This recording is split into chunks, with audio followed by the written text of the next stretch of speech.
વિચારક્રાંતિ દર્શનમાં આપનું સ્વાગત છે.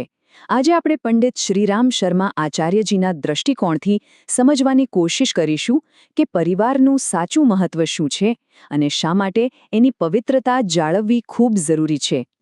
પણ એક મોટો સવાલ એ છે કે શું છૂટાછેડા એટલે કે તલાક એ ખરેખર કોઈ સમસ્યાનો ઉકેલ છે કે પછી એ પોતે જ ઘણી નવી સમસ્યાઓની શરૂઆત છે? ચાલો આ મુદ્દાને ઊંડાણથી તપાસીએ. તો સૌથી પહેલાં તો એ સમજવું પડે કે આ વિચારધારા મુજબ પરિવાર છે શું? એને માત્ર લોકોનો સમૂહ નહીં પણ એક પવિત્ર સંસ્થા કેમ માનવામાં આવે છે?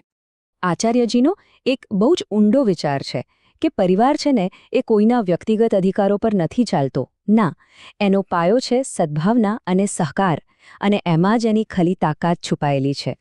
એટલે કે આખો ફોકસ જ બદલી નાખવાની વાત છે. મને શું મળશે કે મારો શું હક છે, આ સવાલોને બદલે જ્યારે દરેક જણ એમ વિચારવા માંડે કે મારી શું ફરજ છે અથવા આપણે સાથે મળીને શું કરી શકીએ, બસ ત્યારે જ સંબંધોમાં સાચી મજબૂતી આવે છે. પણ આજના જમાનામાં શું થઈ રહ્યું છે? આજે જૂની વિચારસરણી છે, એની સામે આધુનિક વિચારસરણી શું કહે છે, ચાલો એ જોઈએ. જો આજની આ ભૌતિકવાદી દુનિયામાં છૂટાછેડા એકદમ સીધો સાદો કાયદાકીય રસ્તો લાગે છે, બરાબર ને? એમ લાગે કે બસ એકવાર કાગળ પર સહી થઈ ગઈ એટલે બધી સમસ્યાઓનો અંત. પણ શું ખરેખર એવું થાય છે? શું કાયદાની કોઈ કલમ દિલમાં પડેલી તિરાડોને સાંધી શકે છે? ના, કાગળનો એક ટુકડો મનના ઘા ક્યારેય ભરી શકતો નથી. અને હકીકત તો એનાથી સાવ ઉલટી છે. મોટાભાગના કિસ્સામાં છૂટા પડ્યા પછી જિંદગી સહેલી નથી થતી, પણ વધારે ગૂંચવાઈ જાય છે. કોર્ટ કચેરીના ધક્કા, માનસિક તણાવ તો ખરો જ, અને જૂની સમસ્યાઓ પૂરી થાય ત્યાં તો નવી આવીને ઊભી રહી જાય છે. પણ આ આખી વાતમાં એક એવું પાસું છે જેના પર કદાચ સૌથી ઓછું ધ્યાન જાય છે. આ બધાનો સૌથી મોટો ભોગ કોણ બને છે? એ છે નિર્દોષ બાળકો. માતા પિતાના ઝઘડા અને અલગ થવાની સૌથી મોટી, સૌથી દર્દનાક કિંમત એમને જ ચૂકવવી પડે છે. વિચારો, એ બાળક માતા અને પિતા બંનેના પ્રેમ માટે કેટલું તરસતું હશે.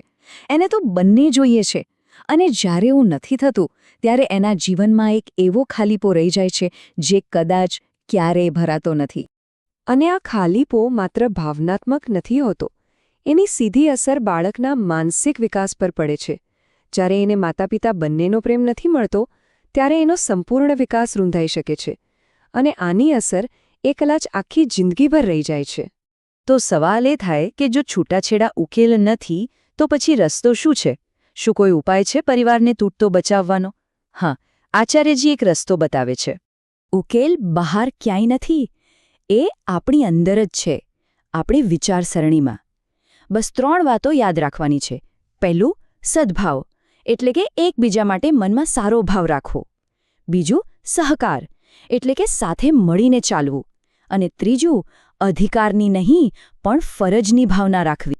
આ બધી વાતો પછી એક સવાલ આપણા બધા માટે છે કે જો પરિવારમાં કોઈ તકલીફ હોય તો એને ઠીક કરવાની શરૂઆત ક્યાંથી કરવી?